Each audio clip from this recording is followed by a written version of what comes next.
ഇന്നത്തേത് ഈ ഒരു നല്ല മഴയുള്ള സമയത്ത് നമുക്ക് ചൂട് ചായയുടെ കൂടെയും അതുപോലെ തന്നെ വെറുതെയും കഴിക്കാൻ പറ്റിയ ഒരു അടിപൊളി സ്നാക്സാണ്. കിടിലൻ ടേസ്റ്റാണ് ഇതിന്. അപ്പോൾ അതുണ്ടാക്കുന്നത് എങ്ങനെയെന്ന് കണ്ടു നോക്കാം. വീഡിയോയിലോട്ട് പോവാം. ഇതിന് വേണ്ടിയിട്ട് ഒരു 2 മീഡിയം സൈസുള്ള ഉരുളക്കിഴങ്ങ് ഉപ്പിട്ടിട്ട് വേവിച്ച് നന്നായിട്ട് ഒടിച്ചെടുത്തിട്ടുണ്ട്. എന്നിട്ട് ഞാനിവിടെ എടുത്തിട്ടുള്ളത് ഒരു 3/4 കപ്പ് കോൺഫ്ലവർ എടുത്തിട്ടുണ്ട്. അതിൽ നിന്ന് ഒരു 1/4 ഭാഗത്തോളം ഇതിലേക്ക് ഇട്ട് കൊടുക്കുകയാണ്. എന്നിട്ട് നമുക്കൊന്ന് കുഴച്ചെടുക്കാം. വേണമെങ്കിൽ മാത്രം വീണ്ടും ചേർക്കാവുന്നതാണ്.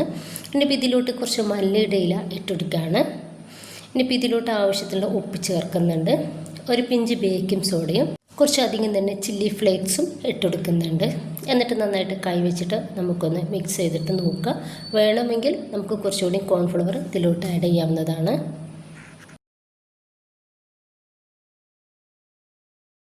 ചെറുതായിട്ട് കഴിഞ്ഞൊരു ഒട്ടിൽ തോന്നിയപ്പോൾ ഞാൻ കുറച്ചുകൂടി കോൺഫ്ലവർ ഒരു 3/4 കപ്പ് എടുക്കുന്നില്ല കേട്ടോ.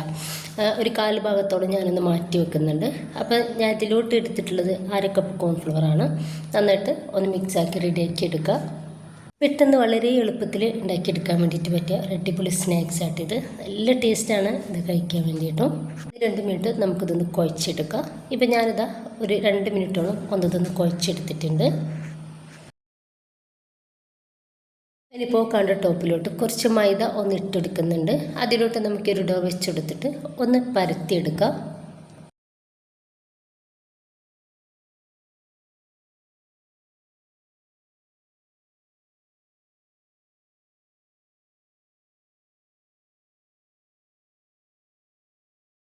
ചെറിയൊരു തിക്നെസ്സിൽ വേണം നമുക്ക് ഇത് പരത്തിയെടുക്കാൻ വേണ്ടിയിട്ട്. അതിനുശേഷം ഈ ഒരു സൈഡ് ഭാഗങ്ങളൊക്കെ ഒന്ന് കട്ട് ചെയ്തിട്ട് ഒഴിവാക്കി കൊടുക്കാം. ഇനിയിപ്പോൾ ഞാനിത് ഈ ഒരു രീതിയിൽ ഒന്ന് കട്ട് ചെയ്തെടുക്കുകയാണ്.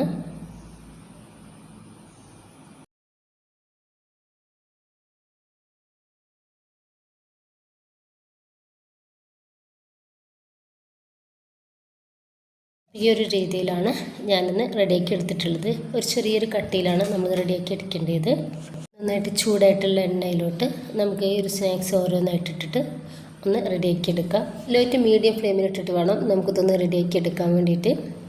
2-3 പ്രാവശ്യം തിരിച്ചു മറിച്ച് ഇട്ടെടുത്തിട്ട് നമുക്കിതൊന്ന് റെഡിയാക്കി എടുക്കാവുന്നതാണ്. അപ്പോൾ ഇതൊന്ന് റെഡി ആയിട്ടുണ്ട്.